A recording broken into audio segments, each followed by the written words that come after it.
सैकड़ों जान चली गई मगर सरकार के मुंह से संवेदना का एक अक्षर नहीं निकला। बेटी बचाओ बेटी पढ़ाओ के नारे देने वाली सरकार, उनकी बेटियों को कौन बचाएगा, कौन पढ़ाएगा। आज कुछ लोग पूछते हैं कि यातायात की इतनी परेशानी हो रही है, बॉर्डर्स पे बैठे हैं। ये बॉर्डर्स पे बैठने नहीं चले थे, ये रामलीला ग्राउंड, वही रामलीला ग्राउंड जहां सभी राजनीतिक दलों को अधिकार है, वहां बैठ के धरना देने के लिए आना चाहते थे। मगर ये वही खून है जो देश की सीमा पर दुश्मन की गोली और गोलों के सामने छाती अड़ाए खड़े हैं, उनसे पीछे नहीं हटते। सरकार की लाठियों से, आंसू गैस से और वाटर कैनन से पीछे नहीं हटने वाले थे। चलते बढ़ते गए, दिल्ली की सीमा पे आए। उनकी बात पे यकीन किया जाना चाहिए, इसीलिए किया जाना चाहिए कि ये 2.5 महीने से बैठे, मेरे इलाके में बैठे, मेरे गृह क्षेत्र में बैठे। 2.5 महीने में पुलिस के थानों से आप पता करा लिए सभापति महोदय, लाखों की तादाद में बैठे हैं। किसी को तंग करने की बात तो दूर है, किसी की तरफ हिंसा की बात तो दूर है, किसी एक रेडी वाले से एक मूंगफली और एक केला भी अगर किसी ने छीना हो, इन किसानों ने किया हो, एक कंप्लेंट पुलिस में आई हो, या 26 जनवरी को भी किसी दिल्ली के थाने में एक कोई दुकानदार, एक कोई रेडी वाला पहुंचा हो कि ये मूंगफली भी ली है किसी ने। आज ये प्रजातंत्र नहीं है, प्रचार तंत्र है। प्रचार से, प्रचार के लिए, प्रचार द्वारा प्रचार तंत्र। जो बाप यहाँ बैठा है, जिसको गद्दार बताया जा रहा है, देशद्रोही बताया जा रहा है, उसका बेटा चीन की सीमा पे तैनात है। अगर वो गद्दार है तो वो उसका बेटा क्या है, मैं सदन से पूछना चाहता हूँ। जब ओलंपिक में और एशियाई खेलों में उस किसान का बेटा देश का झंडा ऊंचा करे, उस किसान का बेटा जब सीमाओं से तिरंगे में लिपट के शहादत देकर वापस आए, आज उस किसान को तिरंगे के ऊपर उपदेश दिए जा रहे हैं। आत्मनिर्भर बनाने की आप बात करते हो, आत्ममुक्त सरकारें आत्मनिर्भर भारत का निर्माण नहीं कर सकती है, चेतावनी मैं देना चाहता हूं। सारी सर्दी बारिश में लाखों की तादाद में लोग किसान आंदोलन में शामिल हैं। इस दौरान 11 राउंड बातचीत के सरकार और किसान के बीच बेनतीजा बातचीत के 11 राउंड हुए। फिर भी आज जो स्थिति है, टिकरी बॉर्डर पे पहली ट्रैक्टर ट्रॉली से आखिरी ट्रैक्टर ट्रॉली तक 4-5 लेन, 17 किलोमीटर लंबा धरना। सिंगू बॉर्डर पे पहली ट्रैक्टर ट्रॉली से आखिरी ट्रैक्टर ट्रॉली तक 21 किलोमीटर लंबा धरना। अलग अलग गाजीपुर बॉर्डर पे, बाकी जगह कई लाख लोग आज भी इन धरना स्थलों पर विश्वास रखे, अपने मन में शांति और संयम से बैठे।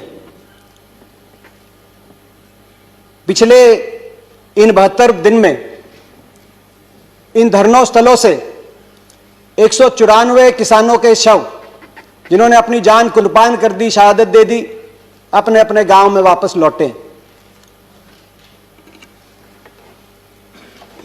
ये वो लिस्ट है।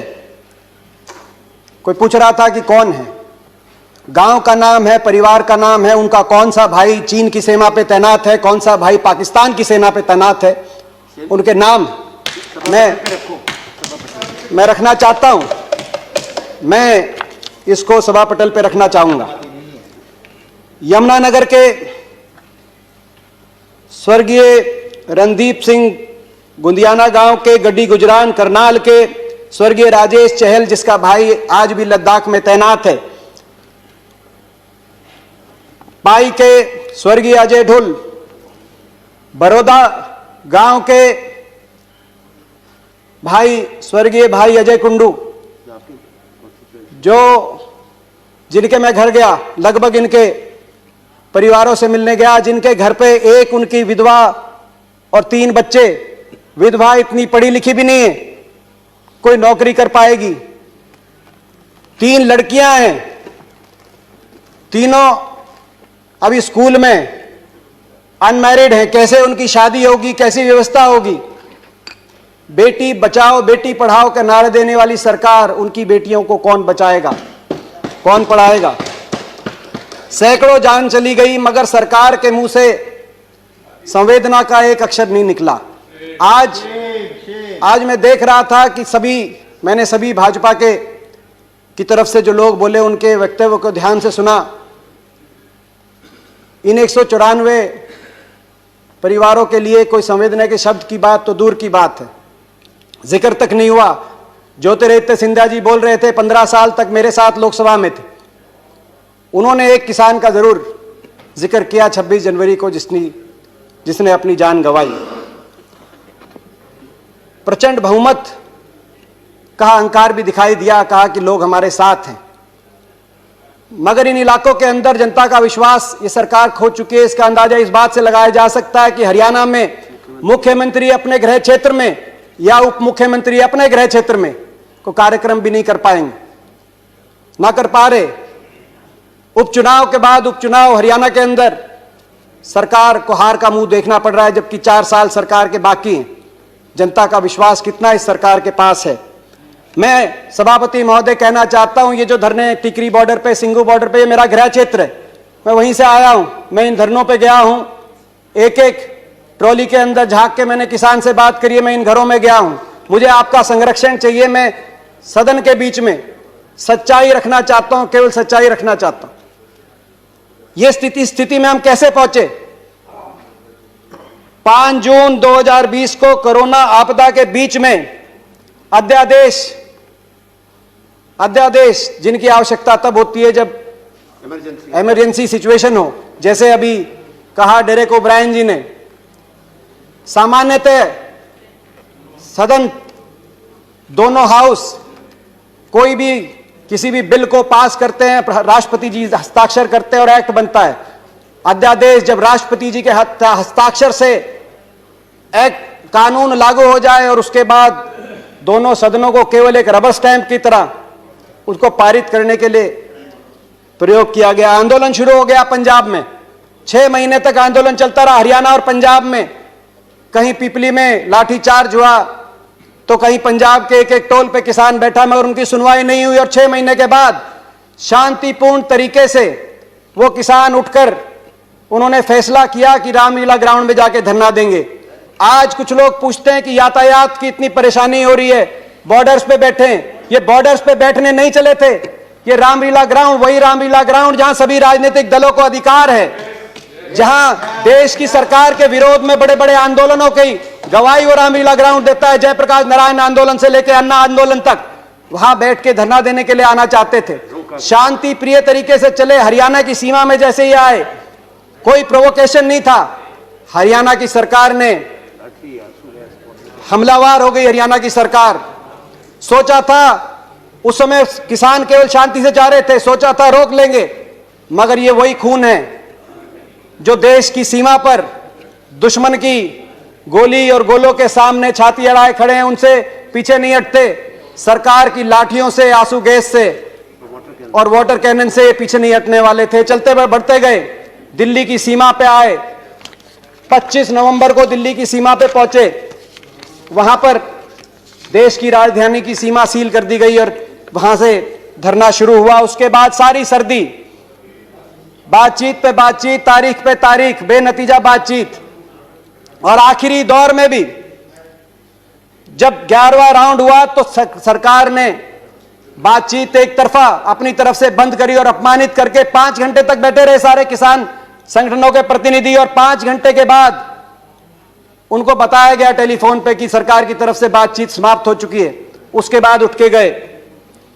26 जनवरी की घटना का जिक्र हुआ। 26 जनवरी को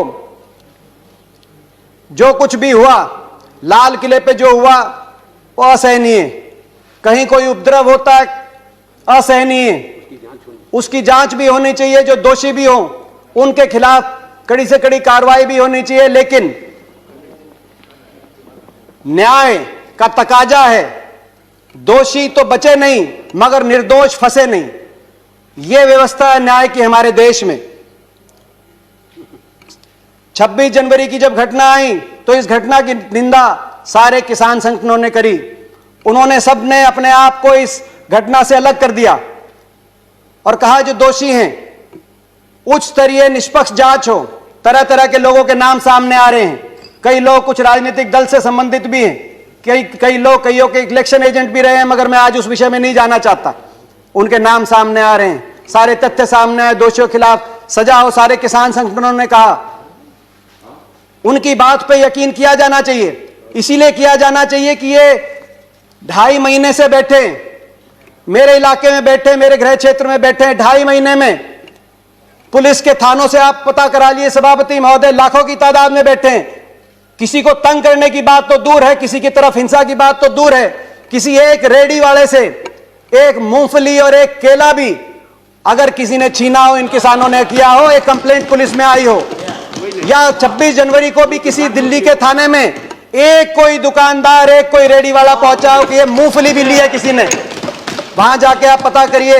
लोग कहेंगे कि किसान ने अपना भी हमारे साथ, अपने साथ साथ हमारा भी भोजन का इंतजाम यहां पे जहां पे बैठे हैं उन्होंने किया है।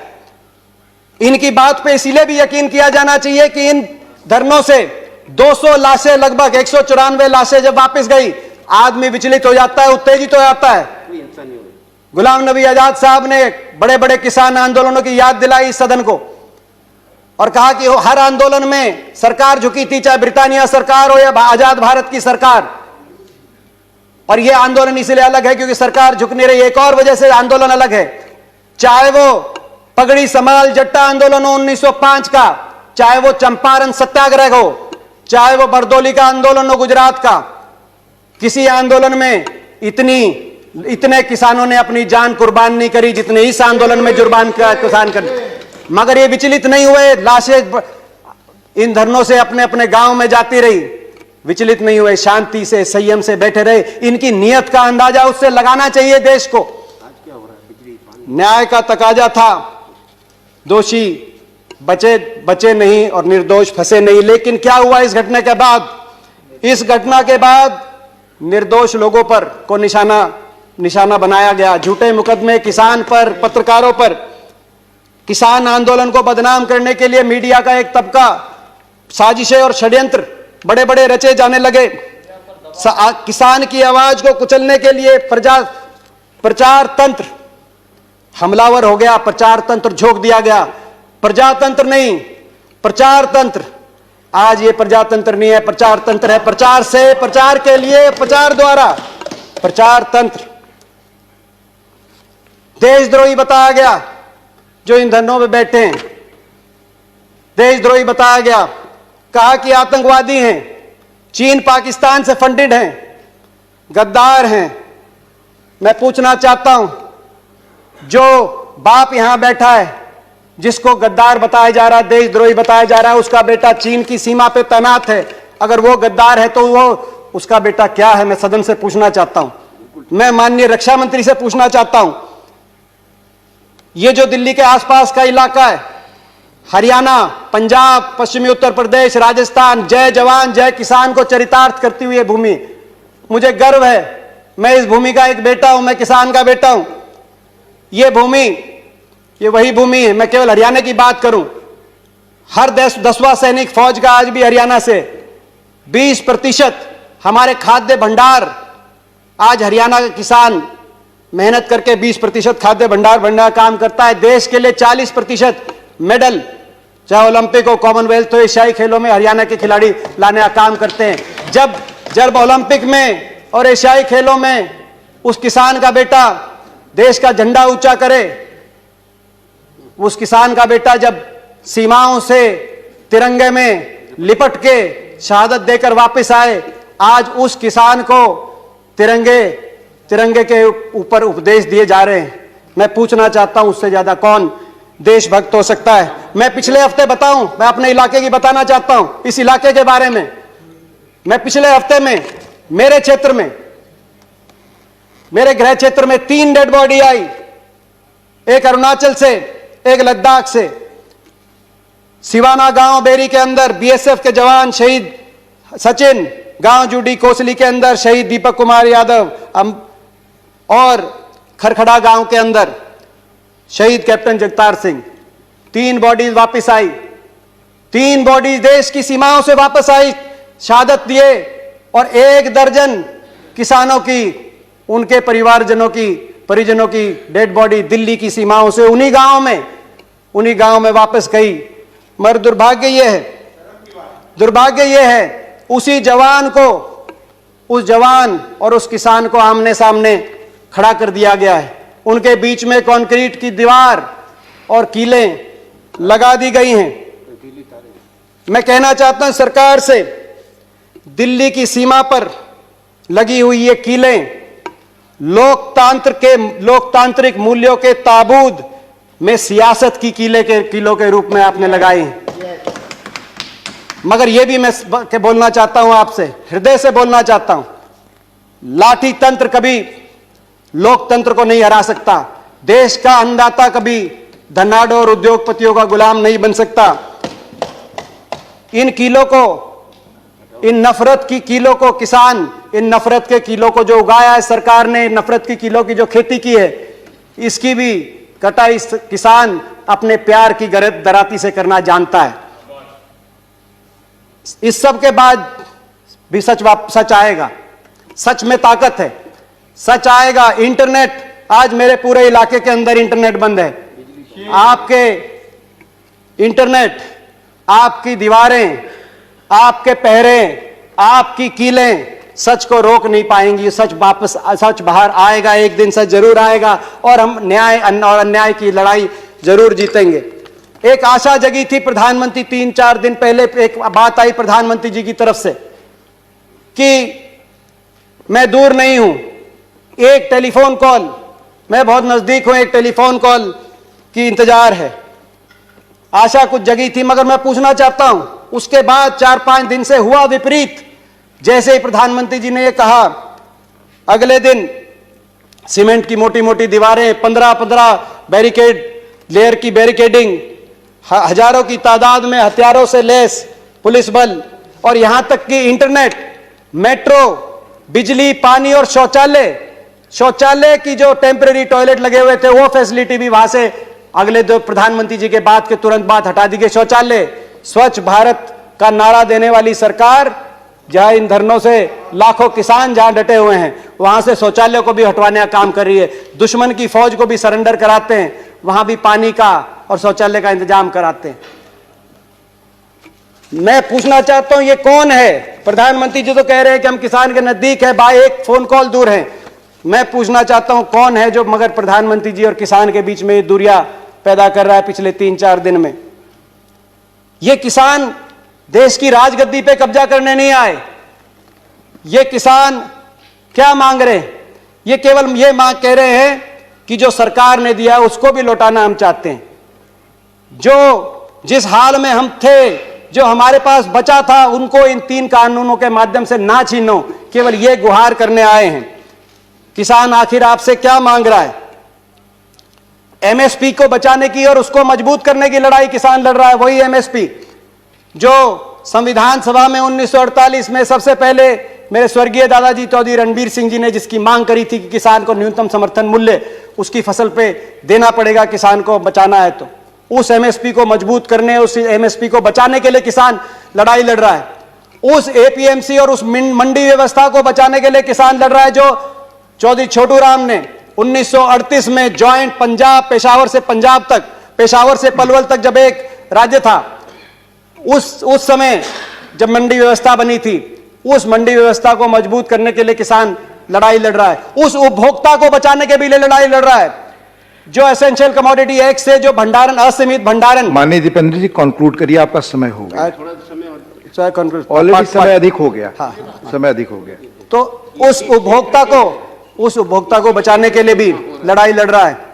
जो उपभोक्ता, जो असीमित भंडारण, जमाखोरी की छूट के बाद किसान कह रहा है कि मुझसे अगर आप सस्ते में खरीद कर उसको भंडारण करके और उपभोक्ता को बहुत महंगे में बेचेंगे तो जो मुनाफाखोरी होगी उससे उपभोक्ता को भी बचाना है। उस उपभोक्ता के लिए भी किसान लड़ाई लड़ रहा है। किसान ये लड़ाई लड़ रहा है। आज किसान इनके साथ साथ अपने स्वाभिमान, अपने आत्मसम्मान की भी लड़ाई लड़ रहा है। मैं सदन के माध्यम से इस सरकार से एक किसान के बेटे होने के नाते हाथ जोड़ के मैं कहना चाहता हूं, स्थिति गंभीरता समझें। अपनी प्रजा की बात मानने से कोई शासक छोटा नहीं होता। अपनी प्रजा की बात मानने से कोई सरकार, किसी सरकार की हार नहीं होती। किसान की बात समझे, किसान के इन 3 कानूनों को वापस ले सरकार। किसान के ऊपर झूठे मुकदमे जो बने, उन मुकदमों को सरकार वापस ले और बड़ा दिल दिखाए। मैं कंक्लूड करता हूं अभी, उन मुकदमों को भी वापस ले, सरकार बड़ा दिल दिखाए। सरकार को बड़ा दिल दिखाना पड़ेगा ताकि देशभक्त किसान के दिल में कोई अविश्वास पैदा ना हो, कोई अविश्वास पैदा होने की गुंजाइश ना हो। मैं इसके साथ साथ यह भी कहना चाहता हूं, जिस तरीके से इस आंदोलन को बदनाम करने के रंग दिए गए, मैं एक उदाहरण देके प्लीज एक उदाहरण देके मैं अपनी बात खत्म कर रहा हूं। मेरी पार्टी का टाइम, एक उदाहरण देके अपनी बात खत्म कर रहा हूं। एक अखबार में आज एक अखबार में बात छपी, दैनिक भास्कर अखबार में। अंदाजा लगाएं आप कि कौन बैठे हैं। मुझसे पूछा गया अभी कि कौन बैठे हैं यहां पर। कहा गया बीजेपी की तरफ से फिक्र। बड़ौदा के 78 साल के पति का हाल जानने आंदोलन में पहुंची रामरती।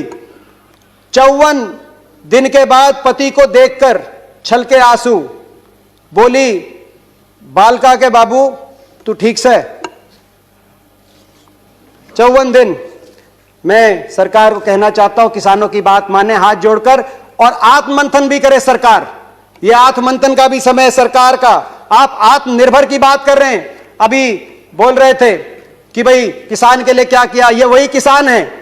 आजादी के समय 30 करोड़ का पेट पालने के लिए बाहर से आपको लाना पड़ता था ना, आज 135 करोड़ देश का पेट पालने का काम। सभापति मुझे आखिरी वाक्य, 135 करोड़ देश का पेट पालने का काम सरकार, ये किसान करते हैं और फिर भी एक्सपोर्ट की गुंजाइश रखते हैं। आत्मनिर्भर इन्होंने बनाया है। आत्मनिर्भर बनाने की आप बात करते हो। मैं चेतावनी देके आपको अपनी बात समाप्त करता हूं। आत्ममुग्ध सरकारें, भूपेंद्र जी आप तो हिंदी के ज्ञाता हैं, आत्ममुग्ध सरकारें आत्मनिर्भर भारत का निर्माण नहीं कर सकती है। चेतावनी मैं देना चाहता हूं। और एक वाक्य के साथ अपनी बात खत्म करता हूं। जय जवान, जय किसान, जय हिंदुस्तान। धन्यवाद दीपेंद्र जी।